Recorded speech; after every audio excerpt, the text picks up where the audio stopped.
magandang araw sa lahat, araw at gabi. Tayo mga kasama nasa kanluran o dito po tayo nasa silangan, Asya. We are together again over the air, over cyberspace. At our community is live and well. Together again this November 21. And this is the first time I've had more than 21 images prepared, but we are preparing right now kasi tayo may idadagdag ngayon yung article sa ADO, no? Lalabas lang po sa Sovereign PH, and we want him just a few minutes to us kasi ang kanyang magat. And then we also would like to remind everyone, November 9, December 9, I'm sorry, may webinar po kami sa APCO, Association for Philippine-China Understanding. At si Kaado and myself will be doing our reports and discussion of Philippine-China relations and media effort that we have to make, make our relationship bloom even more.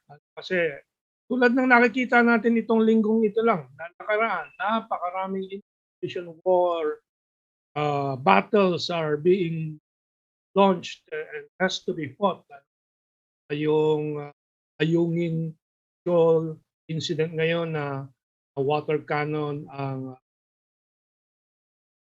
flies Ayungin Sierra Madre, a grounded ship, Navy ship, na doon po nakaangkla ang claim ng a grounded ship doon sa Ayungin Shoal, which is not even rock or island. I mean, it's underwater at high tide, so it does not generate territorial sea nor even sea. But mamaya will ask Maestra Ana Lindogoy to explain to us because naman may bagong article sa ASEAN Times or ASEAN Post tungkol dito, and I will be writing about that next week. Actually, I have an article that will come out tomorrow sa Pinoy Expose. Bisitahin po ninyo sa internet, no? Pinoy Expose about this, ang pamagat, if I try to recall now, while C Biden create amity, Amboys play. Naglalaro na naman ang Amboys. I wrote it Wednesday, Thursday. Doon po nagsimula yung issue dito sa ngayon. And obvious po, it's a replay of an old script as far back as 2014. Mamaya, Maestra Ana Amalito po yung kanyang article. And of course, the last time there was such an incident sa Ayungin was 2019. So, ibig ba sabihin from 2019 to today, walang insidenteng ganyan? Bakit? Nakakapag-supply kasi ang Pilipinas doon sa Ayungin, Sierra Madre grounded ship ng mga isang dosenang mga militar po na doon, one squad. Doon po naninirahan para tayan yung Sierra Madre. But what does that mean? That means that merong magandang kasunduan ng Pilipinas at China tungkol dyan sa resupply na yan. Kasi isipin po ninyo, 2020, 21, wala namang insidente, almost 2 years, over 2 years, bakit ngayon nagka-insidente? Kasi nga may pinaplano ang mga Amerikano at yung mga amboys nila dito, at mamaya ipapaliwanag ulit ni Maestra Malindogoy. Si Kaado naman magpapaliwanag tungkol dito sa anong pamagat mo, Kaado? It's about anyway, Kaado, anong pamagat ng article mo? Ang article ko this morning is America raring to fight China up to the last Filipino. Ayun, okay. We will go to that. Yes. And Ana, ano bang pamagat ng article mo? Ang article ko, ano pa, wala pa yung pamagat. Hello? Yes, Kasi yes.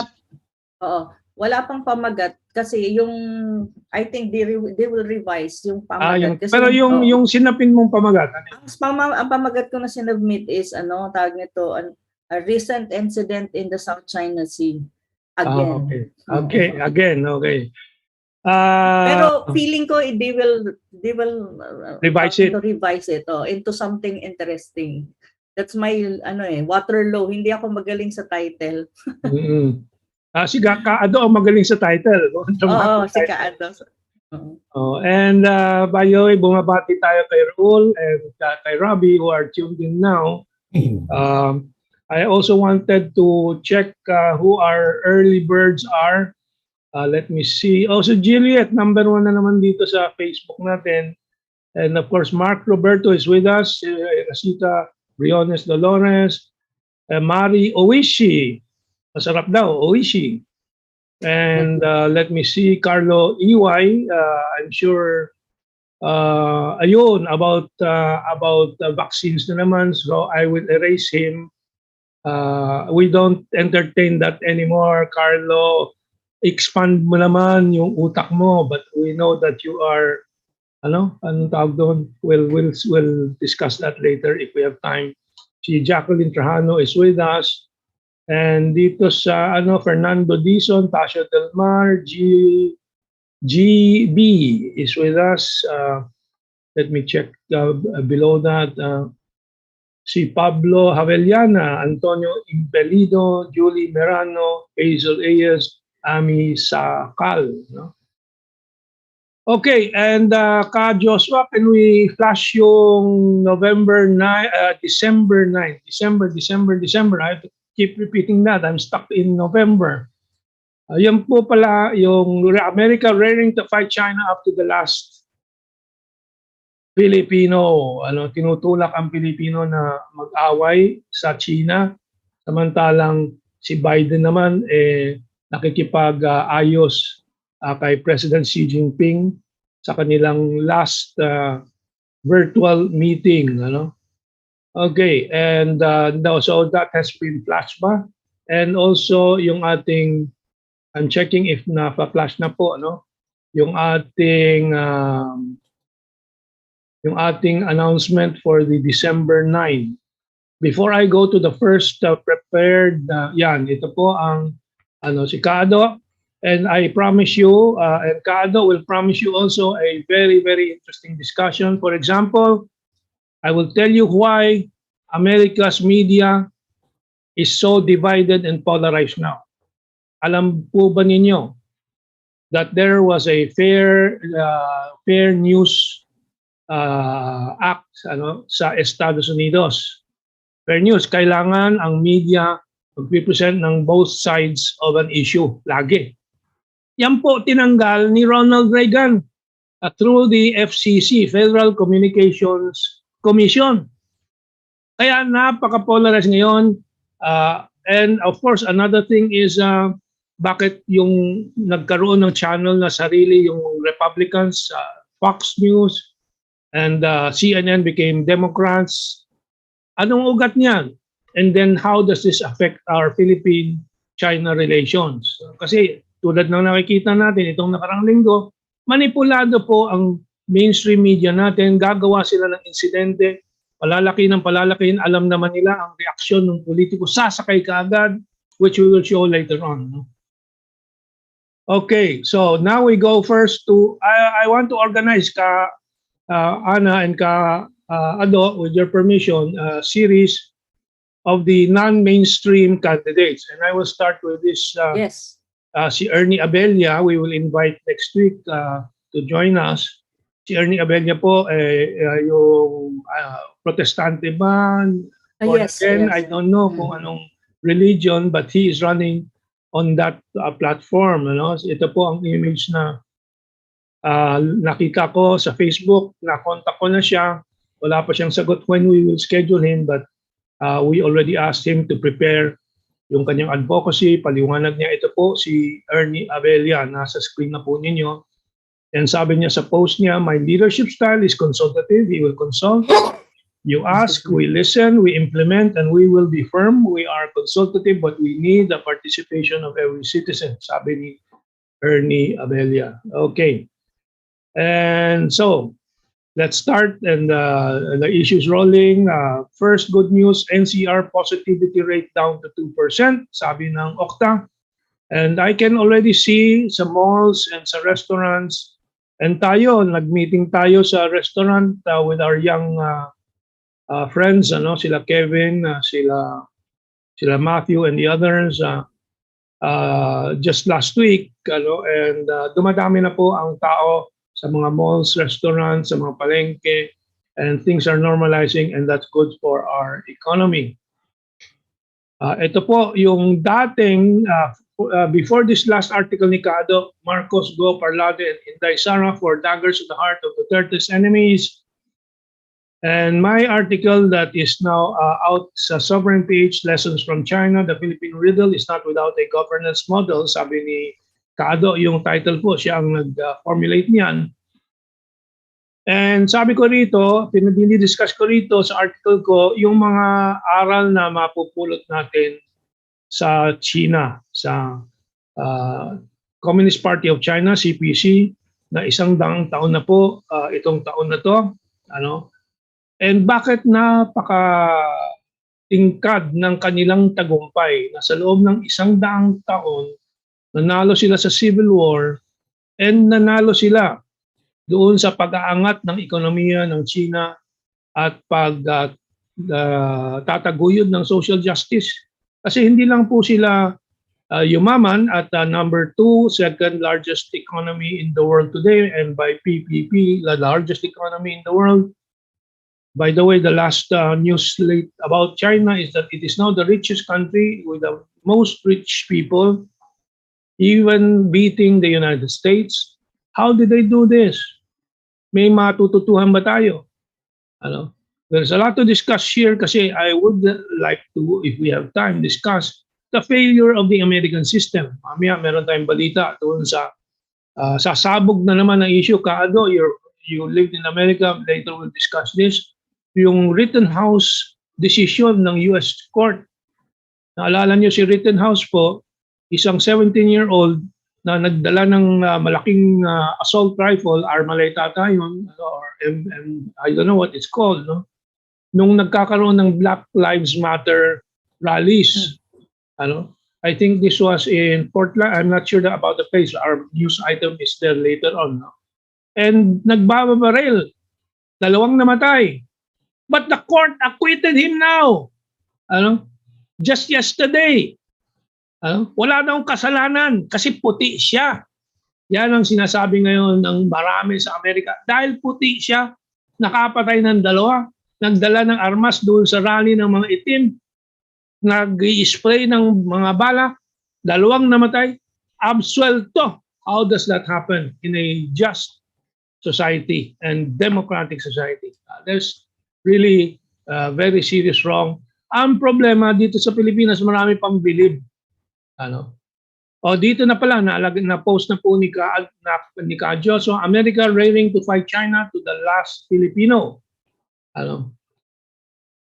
And later on, after this initial discussions on these articles natin and other issues, we'll we'll discuss, analyze yung report ng Business Mirror. Na yung panahon daw ng martial law ay hindi totoong panahon ng malaking progreso, which is erroneous. I think deliberately this was written by the group of Noel De Dios, economist ng UP. We will analyze why he is wrong here. Okay, let's go first to the first item and the others. Well, the NCR positivity rate is down. Now we go to your articles, Kaado. Very briefly, we have a lot of things to tackle. So, yung latest article mo and lessons from China, the Philippine Riddle is not without a governance model. That's mine. And then your America raring to fight China up to the last Filipino. Kaado. Which one? Ito bang sa eleksyon o itong... Itong America raring to fight China kasi yun na-discuss na natin. No? Hindi may ko lang ma-issue kasi ginawa nilang parang halo-halo. Ginulo nila eh. Itong si Ned Price, bobo. We have a lot of things to talk. Itong si Ned Price, bobo, hindi nagbabasa hindi binasa Mutual Defense Treaty. I think he was reading talking points, no? At unang-una, medyo dinama ko nga, sabi ko may ice cream ang halo-halo, may recipe, may shaved ice, no? Pero hindi niya sinasabi na ang Mutual Defense Treaty is limited to the metropolitan territory of either parties, island territories under its jurisdiction, its armed forces, public vessels, or aircraft in the Pacific. Pero hindi niya sinasabi in the same Article 4 of the Mutual Defense Treaty that the first action should be any such armed attack and all measures taken as a result thereof shall be immediately reported to the Security Council of the United Nations. Such measures shall be terminated when the Security Council has taken the measures necessary to restore and maintain international peace and security.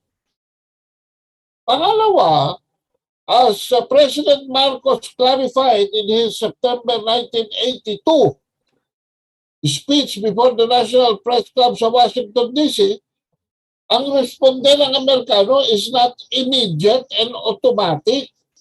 No? Yes. Ito nga sabi niya, because the provisions of the Mutual Defense Pact is the U.S. will immediately take steps as is necessary to meet the contingency in accordance with your constitutional processes. Tanong ni Marcos noong 1982 sa mga Amerikano, what does this mean? That means you will go to your Senate and House of Representatives para kumuha ng mandato para manggera. What does that mean? Sabi niya, that means delay while we are already dying there. Ayan. We are already dead. Let's go to Kaana. Kaado, let's go to Kaana. Okay, Kaana.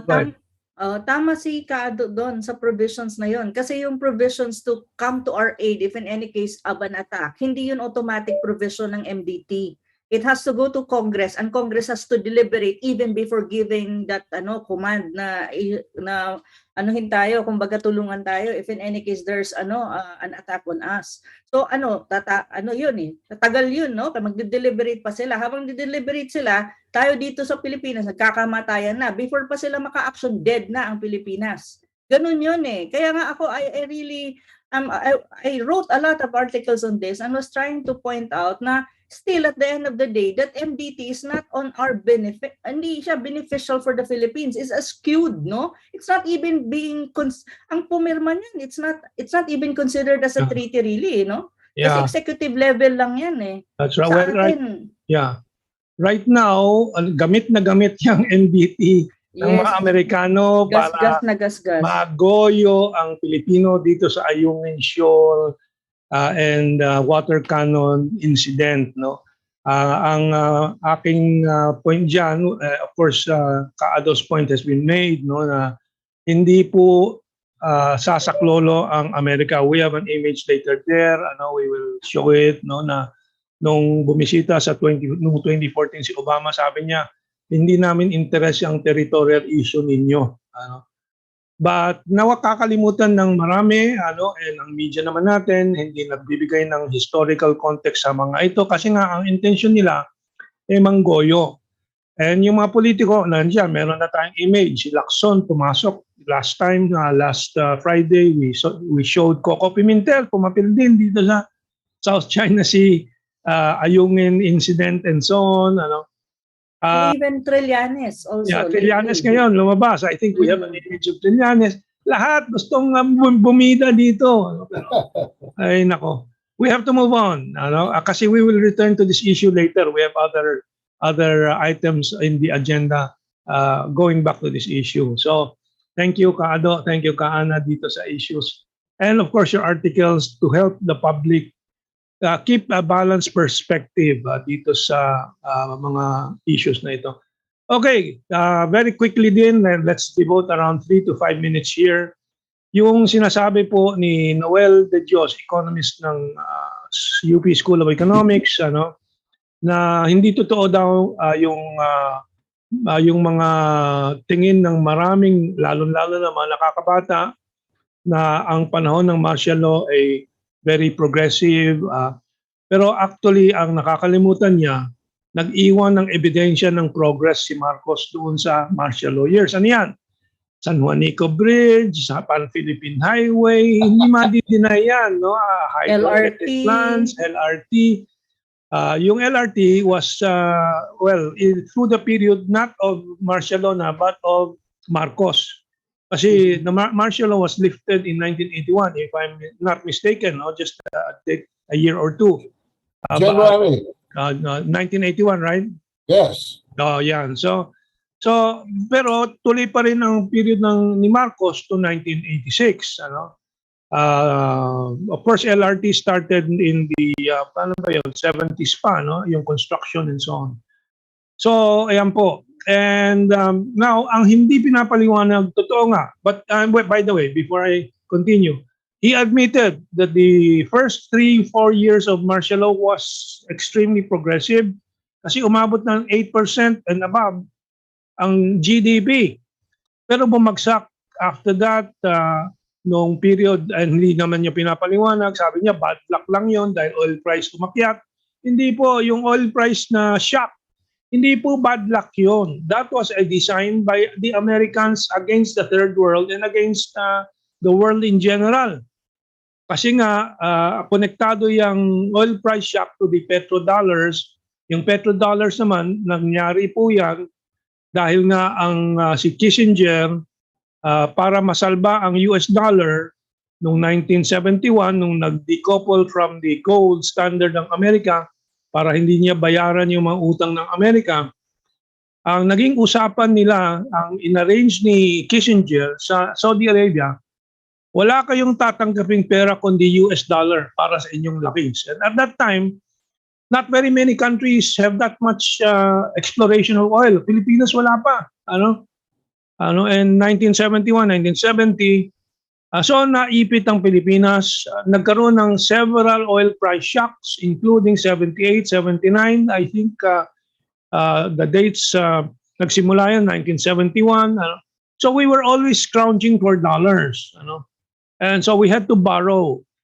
So yung mga complications ng ganyan, hindi pinapaliwanag nitong report na to. And so on. And then of course, hindi, again, sasabihin nila bad luck. Actually, noong 1983, US destabilization laban kay Marcos yun. Yung sa assassination ni Ninoy, yung capital flight because of the currency attacks on the peso. We were very dependent. Unlike today, we have more relations with China, economic relations with China. So medyo hindi na kaya gawin yun ng Amerikano. Pero ginawa kay Marcos yan, winidraw nila at nung mga oligarchs na kontrolado nila ang dollars from the Philippine economy. Siyempre, nabawasan ng dollars sa loob ng Philippine economy. Para makabili ka ng dollars, dadagdagan mo ang peso. So nagkaroon ng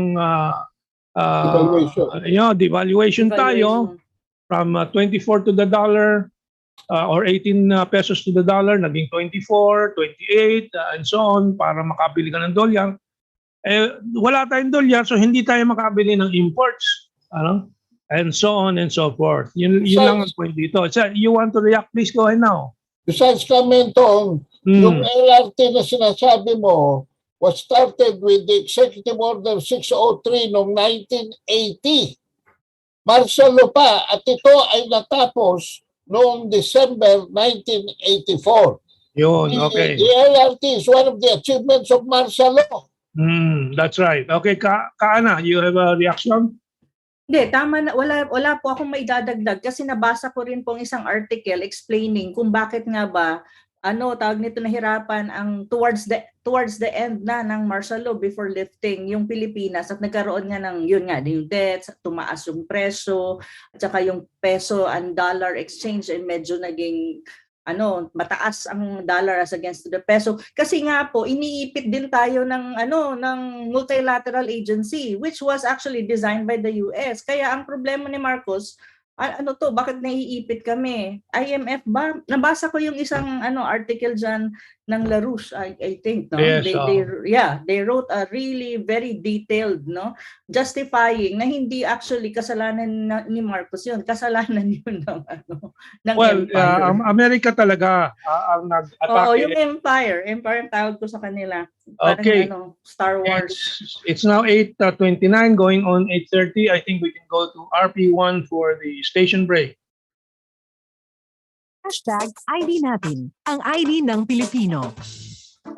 Gusto mo ba ng valid ID na libre, digital at pwedeng gamitin for life? Kung oo, ang PhilID ay para sa iyo. Magparehistro na ngayon sa PhilSys o Philippine Identification System. Para simulan ang inyong registration, bisitahin ang PhilSys website sa register.philsys.gov.ph.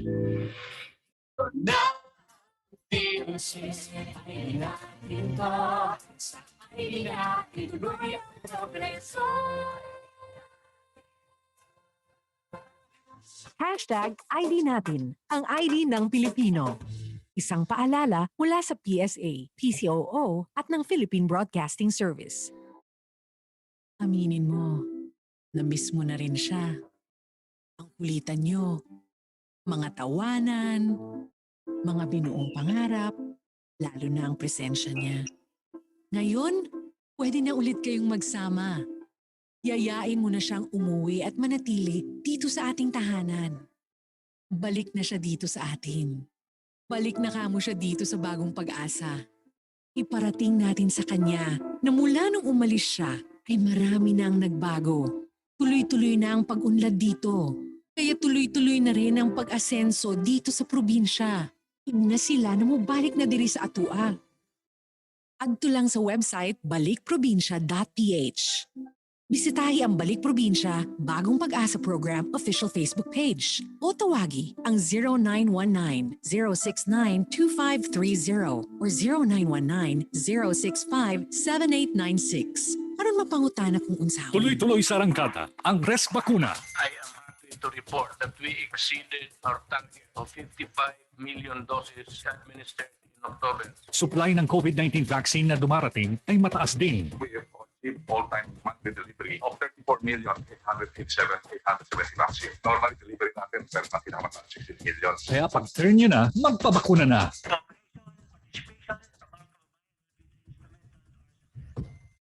Isang mensahe mula sa Philippine Broadcasting Service at Radyo Pilipinas. Si Lola Agnes ay dating miyembro ng Kilusan at naging commander ng NPA. I question the very principal tenets of the movement. Am I really serving my people? If I am really serving my people, why is it that I am recruiting children? Is this right? Tamang value ba yun? Nag-desisyon ako uling magtrabaho, maging normal na ang buhay ko, makakatulong na mabago ang mentalidad. Isa si Lola Agnes aktibong tumutulong para ligawan ang mga dating kasamaan sa Kilusan na magbalik loob sa pamahalaan. Ito ang Duterte Legacy. Ang naunang rollout ng COVID-19 vaccine para sa mga kabataang may karamdaman. Considering na wala tayo nakita ng major adverse effect, magkakaroon na po tayo ng simultaneous rollout nationwide with different targeted data from 5 to 12 years old. Kaya pamahalaan, lalong naging porsigidong mabigyan na din ng bakuna ang iba pang mga kabataan. Target po natin, Mr. President, is by the end of December, mabakunahan na po natin at least 80% po ng target by the at-risk population. Ating sundan para sa mga update at balita, makinig at tumutok sa Radyo Pilipinas. Maiinit na balita at talakaya alamin sa mas pinaganda, mas pinalawa, mas pinakas. Radyo Pilipinas, 738 sa Metro Manila. Isko at iba pa. Okay. Revolution. Okay, ito pong mga intelihenteng reaksyon po ng ating taga-subaybay. Si Pinay Paparazzi, sabi niya, meron din pong capital flight ng mga oligarchs noon. There was a huge withdrawal of dollars from local banks by oligarchs that resulted in the country's low dollar reserves at that time. Precisely, at organisado po ng mga oligarchs yan. Remember, they were anti-Marcos because Marcos was trying to restrain these oligarchs and nag-industrialize siya kaya tinatanggalan niya ng mga pribilehiyo yung ibang mga oligarchs at nilalagay po doon sa 11 industrial projects yung kapital, puhunan at iba pa. Let's look at the other thread dito sa Facebook. Let me see. Anyway, bati po rito from Benji Aguilar, Daniel Daitol, rest in peace now si LaRoche. Well, si Lyndon LaRoche I think passed away around 5-6 years ago. He was almost age 100 na, 95, 97, somewhere there. I have met Lyndon LaRoche once in 1997. Ganyang katagal na po. But he was very prescient about many of these things, and talagang pinaliwanag niya yung ginawa ng Amerikano doon sa article na sinasabi ni Ana, yung The Hitman, I think George Shultz Hitman, Yes. attacking the Philippines, something like that yung title. Okay. Together with Paul Wolfowitz, Yeah. who as early as 1979, when he was ambassador to Indonesia, was given the mandate by the CIA to start destabilizing Marcos. That was 2 years before the lifting of martial law. Yes. Yan na nag-comment ng mga capital flight at saka pag-alis ng mga oligarchs at saka paghihigpit ng mga credit dito. That's right. Sabi ni Kai Ordinary yan sa kanyang article. Organisado talaga yung pag-atake kay Marcos at pag-destabilize, pero hindi nakikita dito sa Pilipinas yung propaganda ng English-speaking media sa buong mundo, puro Marcos diktador, magnanakaw, corruption, and so on and so forth. Na-brainwash po ang mundo. But thank goodness, siya po ay nagbabago na 30 years, 40 years after those times. And today we have a freer media. Well, not completely free. We will discuss that a little later on. So let's move on.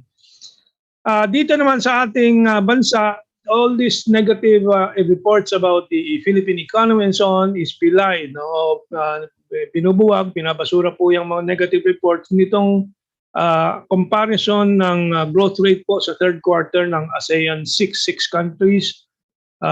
Basically, ito po, Vietnam actually sa third quarter is negative 6.17%. Thailand is negative 0.3%. Ang Malaysia is negative 4.5%. This is from the economic update ng, let me see, I cannot, too small to read yung nasa baba. But anyway, this is confirmed also by our NEDA, Philippines is 7.5%. This is from Discover ASEAN Infographics. So plus 7.1% ang growth ng Pilipinas. Ang medyo nakakalapit lang po in the third quarter is Singapore at 6.5 positive growth and Indonesia plus 3.5% growth. So ayan po ang facts. Now going to the past week of very, very confused pronouncements from President Duterte, which I will not speculate on, pero it has its impact, which we will discuss very quickly. Pati po yung pinaka-oposisyon na mga writers po, sila Dick Pascual ng Philippine Star, litong-lito din. Sabi naman ni Federico Pascual, ni Dick Pascual ng Philippine Star, it's all pretense, yung kunwaring nag-aaway. Sinasabi niya, nag-aaway si Duterte at si BBM. Kunwari lang yan. The Duterte and Marcos camps try to create the impression they're campaigning against each other. They are allies, sabi ni Dick Pascual, secretly collaborating to sweep the elections and consolidate power. What do you think, Kaana and Kaado? I'll go back to you on that question. But first, I will show this confusing but also evidence of fake news. Ito, sabi dito, Duterte Marcos word war erupts. Ano? Well, this is a factual report, no? Pero actually, it's not accurate. It is a Duterte word war against BBM, but there is no retaliation from BBM. Puro fake news. May mga lumalabas. Tulad dito sa kanan nitong image that I am showing you now, lumalabas po ito posted by Robert Wong, na sumasagot daw si Amy. Nahiya naman brother ko doon sa gurang, si Duterte, na manyakol. At least mag-cocaine man si Bongbong, di naman siya kasing pangit mo. Si Duterte daw. Baka magalit fans mo, wala akong name drop. Sinabi daw ni Amy. So, sinagot ko dito kay Robert Yang, I think this is fake news. Anong ebidensya mo that this really came from Amy? Ano ang report that you can cite exactly na sinabi ito ni Amy? Sabi ko, I will check with the Marcos friends natin kung totoo ba itong sinabi. Hindi na nakasagot itong Robert Yang. Merong mga nagdepensa kay Robert Yang pero hindi na rin naman nakapag-present ng evidence. So I said, this must be fake news. Kumakalat pa rin ito pero marami na pong sinasabi na fake news ito, which is good because it is fake news kasi walang kumpirmasyon. And then again, tungkol dito naman sa Ayungin Shoal water cannon issue, pumapel na naman itong mga politiko. Siyempre, si Lacson, balitang-balita ngayon, lumipad, tumungo doon sa Ayungin Shoal, hindi, sa Pag-asa Island daw, nagtanim daw ng bandila ng Pilipinas, di ba? Nandiyan sa mga balita ngayon. Ito naman si Margarita Holmes, yung chismis and sex advisor writer ng journal, nakilala ko pero diskustado ako dito sa babaeng ito. Kaklase ng misis ko po sa Merino dito, Miriam College ngayon. Makikisaw-saw sa serious political issues in support of Lenny Robredo, kung ano-anong sinasabi na kagabi wala naman lang nabanggit si Duterte about sa nangyari sa pag-water cannon ng China sa ating mga Pilipino sa West Philippines. Obvious naman itong mga klaseng taong ito sasabak sa issue na wala naman silang kaalam-alam na alam natin naman, gawa-gawa po ng amboys at ng mga Amerikano po itong issue na to para magkaroon nga ng mapapag-usapan at malulunok nitong mga boba tulad ni Margarita Holmes. Pasok naman si Robredo. Latest China intrusion in West Philippine Sea stresses need for stronger stance, sabi ni Robredo. At si Isko, pumapil na rin. Kaya ako pinagtabi itong dalawang balita ng Manila Bulletin, ABS-CBN, sabi ni Isko dito sa kaliwa, pag nakalawit ko sila, gagawin kong decolores o dekorasyon yung mga barko nila, yung mga China, sa ilalim ng dagat. Alam po ninyo, Isko, yung crowd mo sa harap mo, siguro maloloko mo. Pero yung mga nag-iisip, nag-aaral, hindi ko maloloko dyan. Kahit ang Estados Unidos, maingat na maingat sa China. Pati yung kanilang submarine, mukhang talagang binangga ng drone, submarine drone ng China. Walang makapag-amin kasi siyempre maraming mga security secrets yan. Pero anong totoo? Tuloy-tuloy po ang tulong ng Chinese Embassy sa City of Manila para sa mga mamamayan. Tulad nitong balita, noong Mayo pa, 1,000 learning tablets to Manila para sa mga estudyante na kailangan ng computer, tablets. And of course, yesterday lang, I read, hindi ko na naihabol, 200,000 items, anti-COVID items na donated na naman. Well, that is really the true story, na tuloy-tuloy ang tulong ng China. Now, pasok ang Amerika, pati Japan pumasok na. The State Department, ayon sa One News, reaffirms that an armed attack on Philippine vessels in the West Philippine Sea would invoke their mutual defense commitments. Of course, pinaniwala ni Kaado kanina na hindi po automatic yan. Well, anyway, paalala lang po, noong 2014, July 23, Ito po, the US, itong report ng Philippine Defense Updates, but I think this report is from where? But this is a factual report, no? Kasi ako naghanda nitong post na to. The US will not help the Philippines defend the Spratlys. And sinabi po ni Barack Obama yan. In essence, what Barack Obama said to President Aquino, ni Noynoy, hindi namin interest yung territorial issue ninyo. Hindi kami po pwede dyan. Kaya nga yung kaninang pinaliwanag ni Kaado. Ano? Okay, I think that's already a mouthful.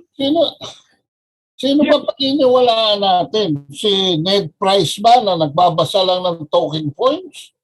O si Hillary Clinton na naging secretary ng State ng Amerika? Alam nyo, sabi ni Hillary Clinton yan, I do not respond to hypothetical questions. Secretary Clinton said in July 2012, the Washington is neutral in the Philippines-China dispute and is instead focused on ensuring free navigation and unimpeded commerce and stability in the South China Sea. Yung kanilang think tank, yung International Crisis Group, si Thomas Loom, L-U-M, ano sabi niya? The US does not consider the Mutual Defense Treaty and subsequent renewals to extend to features in the West Philippine Sea. Some officials have suggested or sought assurances that the treaty obliges the U.S. to come with the defense if China were to take disputed territories. And yun na nga ang problema eh. Disputed yung mga territories, mga kabansa. Wala tayong clean title dyan. Ang clean title natin ay yung 1898 Treaty of Paris.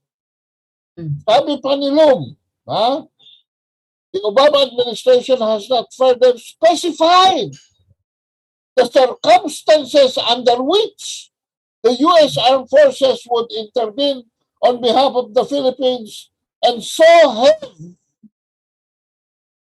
the Trump and Biden presidencies. Kaya nga yan ang nilalabi ni Delphin Lorenzana, ang ating pong Secretary of National Defense.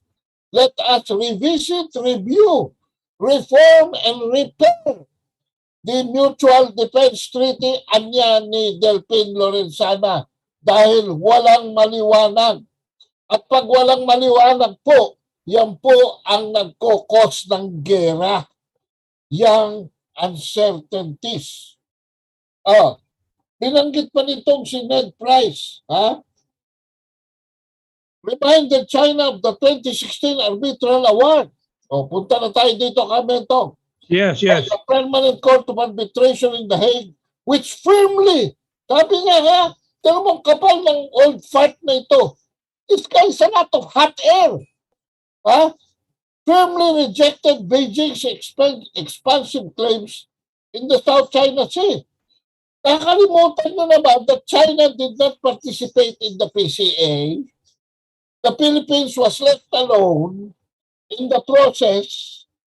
How can you even call that an arbitration? Isa lang ang party. That was a unilateral part on our side. Tayo, nagbayad ng facilities, time spent, services, and most significantly, the honoraria of the jurors whom the Philippine panel chose to adjudicate the case that we raised. So how do we expect a decision other than what we were obviously fishing for? Tapos, nagbayad pa tayo ng $7 million. Alam niyo ba kung magkano yung $7 million, mga kabansa? That is 350 million pesos. For American lawyers to speak in our behalf. So definitely, yung rendering illegal, yung 9-dash line ng China, na hindi naman present doon, became a shoe-in. The award was, in a manner of speaking, given as a sort of default. Sige, Kaado, medyo mahaba yan. Let's go to Kaana kung meron siyang idadagdag dito sa issue na to. Okay lang po ako. Tawag nito, tama naman po, and I agree totally with Kaado, at yun din naman po yung mga points na the same kami ni Kaado ng points. Ang ko lang po is, idadagdag ko lang siguro is yung ating mga politicians, especially yung mga presidential aspirants natin, na they're capitalizing and maximizing the issue for media mileage. At the same time, parang nagsushow sila na they are patriotic and nationalism without even trying to clarify or even explain the issue. Yun ang ayoko po eh. Presidentiable ka, you have to be very careful and you have to present, you have to present it in a way na hindi mo niloloko yung bayan, no? Kasi, like for example, statement of Leni Robredo, I quote, no? Kasi I wrote nga an article on this. Sabi niya, this kind of treatment of Filipinos must stop. West Philippine Sea is ours, as the Arbitration Tribunal ruled in July 2016. Wala po sa Arbitral Tribunal nagsasabi na ang West Philippine Sea ay pag-aari ng Pilipinas. Tama si Kaado dun eh. It's a disputed area. Ano ba ang ginawa lang ng PCA ruling na yon for the sake of argument? Clarify lang niya yung hindi siya nag-rule on sovereignty issues, no? Hindi nga siya nagkaroon ng ruling on demarcation eh. Walang ganoon, no? Ang clarify lang niya is yung sinasabi lang niya, the award simply clarified the maritime entitlements of the Philippines in the West Philippine Sea, declared the 9-dash line of China as being without basis, acknowledged the damage to marine ecosystem and resources caused by reclamation. Yun lang yun eh. Yun ang pinakabuod ng PCA ruling. Yes. Yun lang yun. Okay. So walang issue na, walang sinasabi na sovereignty na pag-aari natin ng West Philippine Sea. Okay. So yung mga presidential aspirant, yun doon ako na-turn off eh. Just for them to, to gain mileage, yun yung kanilang ginagawa. Sinusubo tayo sa gulo para magkagera. Mga gago yung mga yan. And ultimong intensyon po ng mga Amerikano naman at ng mga amboys, ito pong next item. From Business Mirror, November 18, U.S. Philippines want more facilities for American forces in the country. Humihingi na naman ng dagdag na espasyo. Hindi lang facilities po, ang repositioning of defense and military assets in the Philippines, the two thing, no? Malay natin kung may nuclear weapons na ipapasok na yan, di ba? Ay, check yan. Oo. And next, still connected to this, saan nagsimula po to? November 16. So kita po ninyo, binubuksan nila paunti-unti yung storya, gagawa sila ng insidente. Ang unang pasok ng istorya, si retired General Adan, na sinasabi niya, yung headline po, nasa harap po ninyo, China winning territorial war without firing a shot. Sabi ni General Adan ng Philippine Council for Foreign Affairs, kasama sila Alunan III dyan, yung tisoy na nagpapanggap na nationalist, pero ang kampo, puro collaborators. Collaborators sa hapon din yung tatay po niyan, And of course, conquistadores yan. Ilang kayang pinatay ng mga ninuno nito ng mga Pilipino. Pero ngayon, nagpapanggap siya na siya ang pinaka-nationalist, kasama si Fidel Ramos. But anyway, itong si Adan, ito din, isang character din po ito, na naging chief of staff, na pinili ni Arroyo, na over the other senior officers. Kasi mahusay sumisip. Ngayon sa Amerikano sumisip. Ano bang gusto ni Adan dito sa kanyang mga sinabi? That China fired the first shot?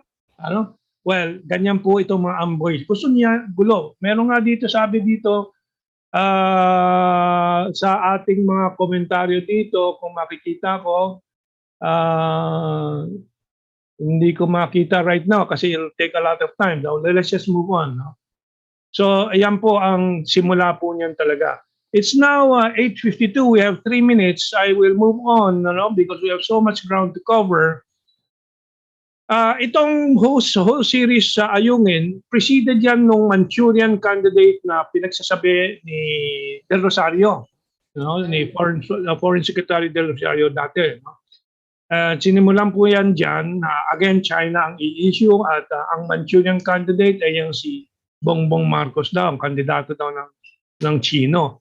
Well, ang reaksyon ko dyan kayo naman talaga ang totoong Manchurian candidate ng mga Amerikano noon pa.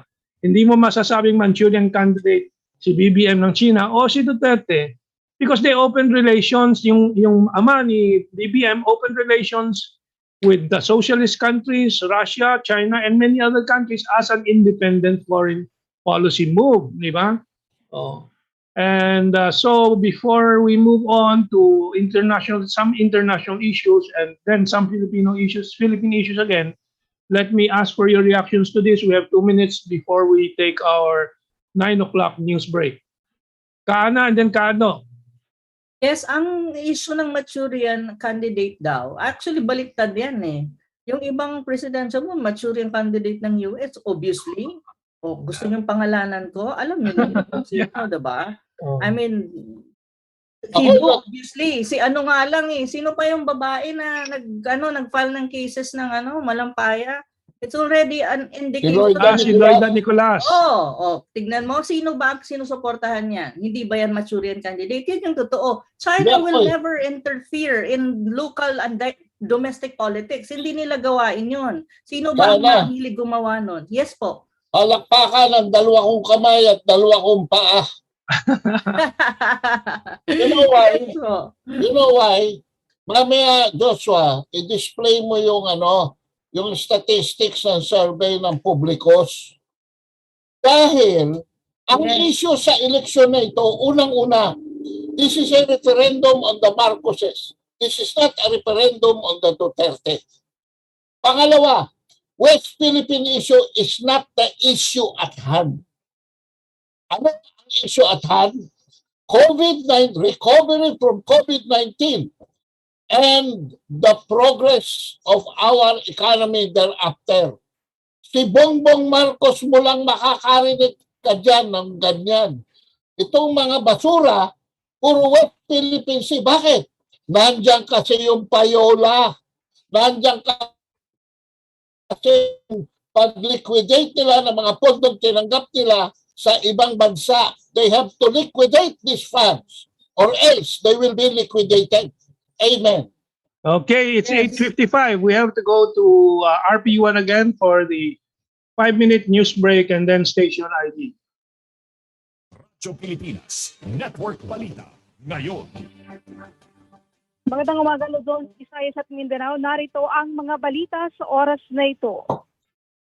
Ipatutupad ang Alert Level 2 sa mga sumusunod na lugar simula bukas. Benguet, Abra, Kalinga, Oriental Mindoro, Puerto Princesa, Marinduque, Romblon, Palawan, Occidental Mindoro, Butuan City, Surigao del Norte, Agusan del Norte, Agusan del Sur, Surigao del Sur, Basilan, Cotabato City, Tawi-Tawi, Danao del Sur, at Maguindanao. Magtatagal ang Alert Level 2 sa mga nasabing lugar hanggang Nobyembre at 30. Samantala, ipatutupad ang Alert Level 3 sa mga sumusunod na lugar simula bukas. Apayao, Mountain Province, Ifugao, Dinagat Island at Sulu. Magtatagal ang Alert Level 3 sa mga nasabing lugar hanggang November 30. Itong balita, mababayaran na ng Department of Agriculture ang lahat ng hog raisers na naapektuhan ng African Swine Fever. Ito ang tiniyak ng DA matapos kumpletong matanggap ang kabuang 2.1 billion pesos na pondo na inilaan para sa affected hog raisers. Ayon kay Agriculture Secretary William Dot, may 48,530 hog raisers ang unang nabayaran na aabot sa 1.6 billion pesos. Ang natirang 461 million pesos ayon sa kalihim ay ilalabas na para kumpletong mabayaran ang lahat ng backyard raisers. Bukod sa kabayaran, may ipagkakaloob pa ang DA na financial at technical assistance sa affected farmers sa pamamagitan ng Bantay ASF sa Barangay at Integrated National Swine Production Initiative Program.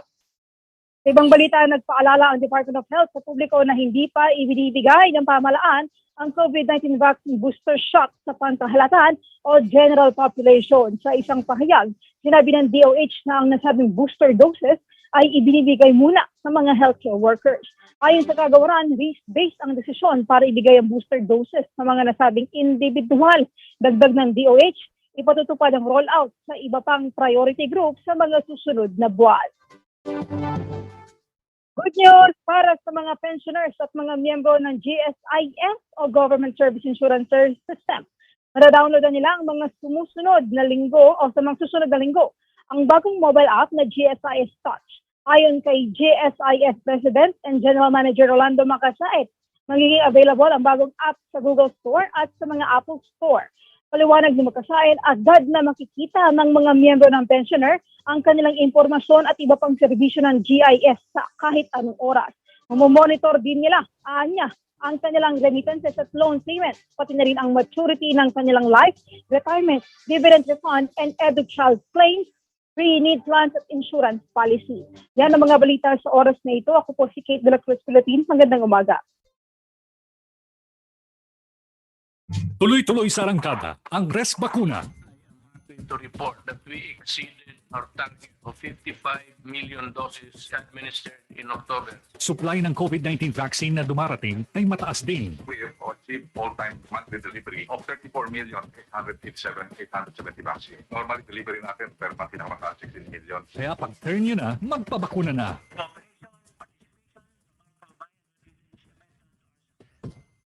Isang mensahe mula sa Philippine Broadcasting Service at Radyo Pilipinas. Sa lahat ng mga magigiting nating mga kababayan sa frontline.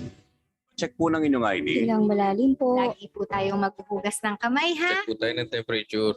Kayo ang aming mga bayani. Maraming salamat po sa inyong serbisyo. Lahat kami ay saludo at sumusuporta sa inyo. Isang paalala mula sa Philippine Broadcasting Service. News and current affairs, top stories of the day, business, sports, music, and entertainment. Hinsa inyo. Mas pinaganda, mas pinalawak, mas pinalakas. Radyo Pilipinas. Radyo Pilipinas. 738 sa Metro Manila.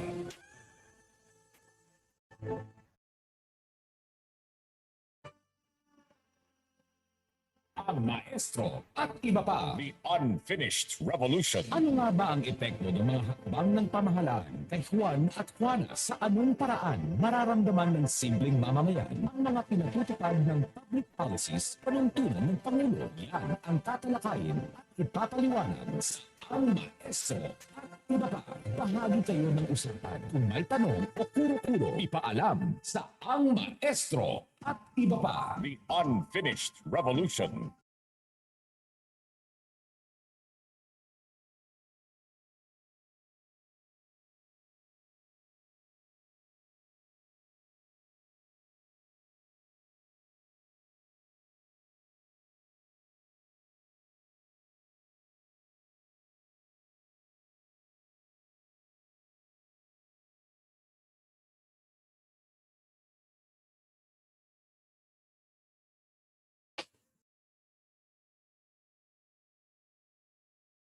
Okay, we're back. Medyo maiksi ang news break ngayon. Hindi umabot ng 5 minutes at yung station ID, it's only 9:01. Before, it used to take up to 9:05. But that gives us more time. Ito po ang comment ni Ron O'Neill, daming nang himasok. Sabi niya, nang himasok para lumala ang sitwasyon. Yan po ang gusto ng mga Amerikano at mga amboys from Albert Uy Jr. Tuloy-tuloy ang pag-angat ng China. Sila na ang pinakamalaki at mayamang bansa ngayon, kaya nag-iingat ang Amerika ngayon. Yes, Kaana, I heard your voice. You were going to say something. Go ahead. Tama yung isang ating kaibigan na nag-comment na marami nang himasok dun sa issue ng Ayungin Shoal or the Second Thomas Shoal. Kasi nga, they're trying to revive yung sinastawag mong imagination na so-called China theory threat, China threat theory, para lang ma-justify itong bagong negosasyon na nangyayari between the US at ng defense sector natin, na they're trying to push na magkaroon pa ng mga new and more US facilities in Philippine military bases dito sa Pilipinas. Hindi na sila nakontento. Ang daming because of EDCA, mayroon silang mga mga installations dito sa Pilipinas, US facilities in different EDCA bases natin. Tapos ngayon hihingi pa sila ulit, At hindi lang yun, prepositioning of military assets. Bakit? Nasa war ba ang Pilipinas para mag-preposition ka ng mga ganong assets? Do we really need that now? I think no.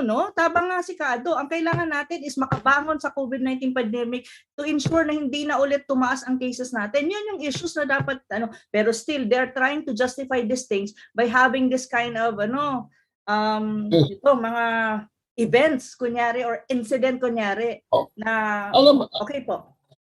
Alam mo ka, Ana, ang Department of Defense, alam ko ito no? Meron talagang strategic program yan for modernization. And nasusunod nila yung timeline nila. So there is nothing wrong in all this prepositioning. We can even get this prepositioning with Russia, with Israel, with China, with everybody else, no? Pero ang request ni Secretary Lorenzana is precisely yung sinabi natin kanina. He has been lobbying for a revisit, review, reform and repair of our treaties. Hindi lang MDT, kundi BFA at saka EDCA. Trabaho yan kasi. Trabaho na yan ni Amboy. No? Ito si tutulog sa pansitan. Yan ang problema Hindi commensurate. At kung hindi naman siya natutulog, then siya at saka sila precisely, deliberately delaying it para makakuha sila ng mga Chevron points from the American side.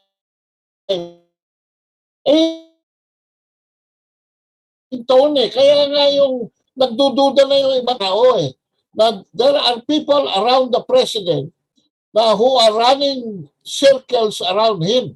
Hindi siya sinasama. Bubulagain na lang siya ng papel. At pag hawak na niya yung papel, maybe wala na siyang choice kundi pirmahan yung papel. Medyo nag-aano yung signal mo, Kaado. Nagpuputol-putol, no? So let's get back to Kaana. Let's move on dito sa mga items until mag-stabilize po yung signal ni Kaado. Tama po si dito sa comment ni, let me just look at the nahawawala. Yun, ito po from Alberto Guay, yung binasa natin na tuloy-tuloy ang pag-at ng China. This next item from Global Times, hindi pa nakakabalik si Kaado. Foreign direct investment inflows to China reach 142 billion by October itong taong ito, before pumasok itong November, growing by 17.8%. This is a report from November 15. So, taliwas doon sa mga paninira po sa China, pati ang European Union, ang mga Amerikano ay tuloy-tuloy po na nagpapasok ng kapital sa China para kumita ang pera nila sa China sa mga negosyo at iba pa. So, tumpak si Guay Jr., yan po ang latest. While we're waiting for Kado, are you back, Kado? Hindi pa rin, Okay. And tuloy natin yung comparison ng China at ng Estados Unidos. Well, our next image po shows what is going on in the United States, in America. Yung inflation rate, which I have mentioned before, nabanggit na po natin yan, na ang kinatatakutan ngayon ng Estados Unidos at ni President Biden at Finance Secretary Yellen, ay yung inflation po sa Amerika na umaabot na ng 6.5%. The latest update ko, yung ulat ko rito, 6% pa, pero ngayon 6.5%. Now, yung 6.5% parang maliit lang, hindi po yan maliit dahil po yan ay spread across so many sectors. Ay dito po natin makikita sa harap po ninyo. I hope the image is there. Let me just check kung nailagay na po sa screen natin itong image. Okay, let me check. Ayan, nasa harap na po ninyo. Ito po ang totoo diyan. sa mga sectors. Ang beef po sa Amerika tumaas ng 24%. Ang baka, ano? Ang hotels at motels po 26% tinaas ng kanilang singil. Gasolina 51% po ang itinaas sa Estados Unidos. Ang laundry equipment 15%. Ang natural gas which gamit po nila para sa heating nila sa bahay dahil winter na naman 28% ang tinaas niyan. Ang mga presyo ng kanilang used cars, yung second-hand cars at mga trucks, 26% ang itinaas. Ang bacon, tuwing umaga, kailangan mag-bacon ng Amerikano. Alam po ninyo, bacon and eggs, no? Lettuce, bacon and eggs, 20% ang itinaas. Ang mga furnitures para doon sa mga may bagong bahay, 11%. Vehicle rentals, 39%. Eggs, 12% tinaas. So ito po ay seryosong problema ng Estados Unidos kaya nakikipag-areglo po si Biden sa China. Dahil nga yung mga kagamitan, yung mga pamumuhunan, kailangan nila sa China. So this is from the visual capitalist, U.S. inflation, which categories have been his hardest? I've just shown you that. No? Yes, Kaana, you were saying? Ang sinasabi ko, kailangan din ng US ang mag-import ang China sa kanila para magkaroon sila ng mas malaking revenue. Kasi ang nangyari dahil sa yung tinatawag nilang Cold War between the two when it comes to tech at saka business. Bumaba ang imports, no? Ng imports ng China ng US products. Ngayon, they're trying to negotiate at they're trying to push China na mag-import kayo sa amin. Kasi totoo nga naman, sino ba ang malaki ang merkado? Ang China naman sa buong mundo at sila rin lang naman talaga ngayon ang talagang tumataas when you talk about GDP, when you talk about FDI, nasa kanila eh. So kaya nga nagkakaroon ng mga meetings, no? Iba-ibang level. May meeting sa ekonomiya, may level na state and security and all that because they're trying really very hard to actually have a very good relation with China in that sense. So, yun ang problema nila. Habang sila ay nakikipag-areglo sa China, nakikipagkaibigan, tayo naman ay tinutulak na mang-away po tayo. Gamit ang mga amboys. So, let's move on. Inaabangan po natin na makabalik po ang signal ni Kaado. But we will see, sana maayos na kaagad. Ay matulungan kaya ni Joshua. Okay, let me just check the other information here. Okay, let's move on. I think, again, yung comparison po ng sistema sa Estados Unidos at sa China, ito po, survey po ng Pew Research Center, which is an American traditional, very old research group, PEW, Pew. Survey, most believe the US is no longer a good model of democracy, which is, I think, very interesting. Let us read some of the details. In a recent survey by Pew Research in the United States, and 16 other advanced countries, pati Europa, few believe U.S. democracy, at least in its current state, serves as a good model for other states. So, kailangan matutuhan ng Pilipino yan. Gaya-gaya po tayo sa Amerika, pero mga Amerikano mismo, dahan-dahan na didisgusto na po sa sistema nila. Sabi dito, a median of just 17% say democracy in the U.S. is a good example for others to follow. 17% po. Not even 1 out of 5. Less than 1 out of 5 ang naniniwala at magre-recommenda ng sistema niya sa Amerika sa ibang mga bansa. 57% think it used to be a good example but has not been in recent years, while 23% do not believe it has ever been a good example. So halos isa sa 4 na Amerikano ay noon pa man ay hindi naniniwala na nakakabuti po itong sistema nila at i-recommenda nila sa iba. Now, sorry, tumalon. Okay, ito po. 72% say U.S. democracy used to be a good example for others to follow but has not been recently. So 3 out of 4 sinasabi dati okay ang Amerika na i-rekomenda sa ibang mga bansa pero ngayon hindi na. Ayun. So we better think about our system ano. Kaya yung si Lacson may rekomendasyon si Lacson, di ba? Balik daw tayo sa